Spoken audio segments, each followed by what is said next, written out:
I am hungry. I could totally eat the ass of a horse. Like literally, not just one cheek, two cheeks. I could eat the whole ass. What's going on, guys? This is Burrs. I have a clear gun, as you can see here. Maybe you can't see, but I can see that there's no brass showing. The action's open. I have the magazine completely safe. So what are we going to talk about today? We are going to talk about how I have my personal home defense pistol set up. This is a Glock 19. You've seen it in tons of different videos. I'm going to talk to you specifically about everything that's on it and why I have it configured this way and how it works for me. Now, a lot of different people out there will take many different approaches to what they want to do with their home defense gun. Pistol, rifle. I have one of each. I have a pistol and I have a rifle for home defense. And there's a lot of different ways you can go. Depending on, the kind of person you are, what works for you. There's no right or wrong way. There's just your way. So let's go ahead and get a closer look at this, take it down to the bench top, and let's see what all those unicorns are talking about. So let's take a closer look at this. The first thing you might notice, and a lot of people do, is that it's stippled. And this was stippled by Nate Murr and Very Other Grip Stop. I have a video on this a long time ago. And there's some people who look at videos with this gun in it and they say, oh, its stipple job's horrible, blah, blah, blah. But what you really need to understand is, it doesn't really matter what it looks like. Is it effective? Does it work? And it does for me. This is the gun, this is the pistol that I shoot best out of my stable. And you can see the stippling all the way down. It's around the back strap. It's everywhere. And you have it up here for your thumb. It works really well for me. If you're looking for someone who does it on the full-time basis, Light Fighter Innovations is one who did another one of my guns, and he did an amazing job. If you're looking to do that, I would check him out. I do have a standard trigger in this gun.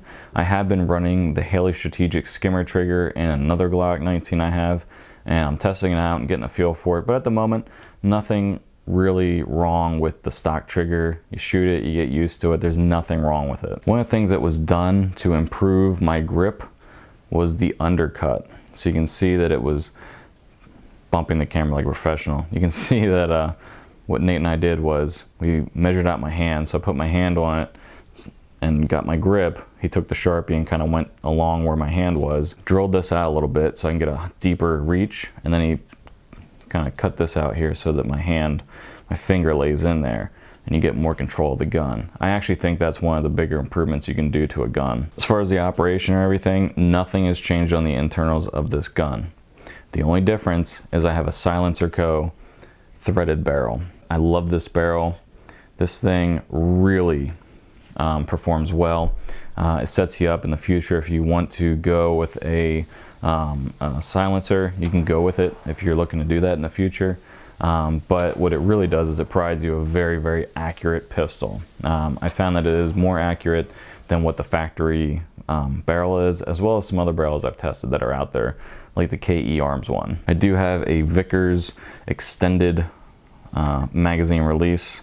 It's extended just a little bit. I threw it in there just to try it out and I enjoyed it, so I used it. As far as the sights go, I have straight 8 sights by Heine straight 8s. I do enjoy using these sights compared to the standard 3-dot.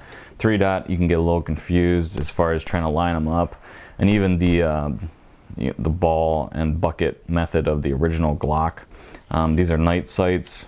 Do you need night sights? Maybe, maybe not. A lot of people have a lot of different opinions. But I do enjoy using these Heine straight 8s. Work well for me.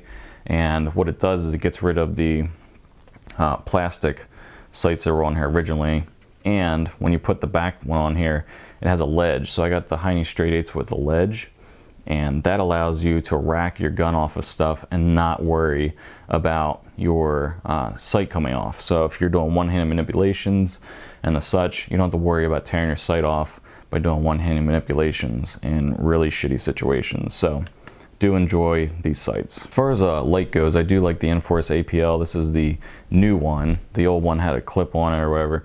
You can see this one has the screw. And I've used it for a while. I haven't had any issues with mine. Some people have. You can see there's some dirt and grime on here. Need to get that off. Make sure you maintenance your lights every once in a while if you're an avid shooter, to make sure that when you have your light, it's as clear as possible. I do like using it. It works well for me. The one thing I have found that does assist me, I don't have it done on this one, but I have it on my other ones, is I'll stipple these areas right here just so you get a better purchase. Particularly if your thumb hits up in this top area right here, to turn the light on. You just get a better purchase if you stipple that a little bit. As far as a light goes, I really haven't found a better light than the Inforce APL. It's slim for concealed carry, it works well. I used to use a TRL1 from Streamlight. The light itself is amazing, but it's really bulky. It makes everything huge as far as holsters go. So I went with this one. It's a little bit lighter than what the TRL one is. I like the flood that it has compared to some other ones in the market. I do like to use lights that have some flood to them, mainly for home protection. It just works better for me. As far as my magazine goes, just a standard Glock 19 magazine, but I have a Falkor Defense extender. This thing is badass. It mounts flush. So I have a Glock 19 magazine, which is 15. This adds 4.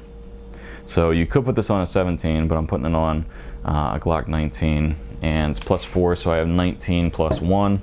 So you're looking at 20 round capacity, which is excellent for a home defense gun. As far as the round, it depends, because what I have loved to run, and I still have some of it, because I, as anyone, should shoot your defense ammunition to make sure that your gun's functioning properly. But as the years go on, I'm getting lower and lower on Ranger T-Series, Winchester Ranger T-Series, the Talon series.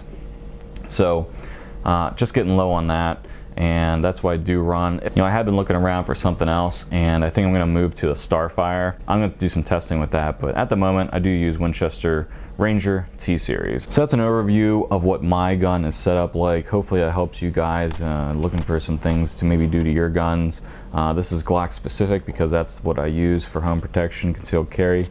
What I will do is I'll use the exact same gun, but I'll switch out to a flat base magazine for concealed carry. So this gun can be used for many different things. It's not overly heavy. You know, you can use this for concealed carry very easily. I do like to use a light for concealed carry because, you know, when you're out and it's dark, if you don't have a light, you're kind of limiting yourself. So at a minimum, carry a light on you if you're not carrying a light on your gun. So if you guys have any questions or anything, go and let me know. If you guys have how you like to have yours set up, it differs from me, which I'm sure it does because everybody's different.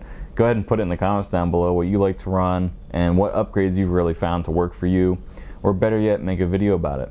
Until next time, later.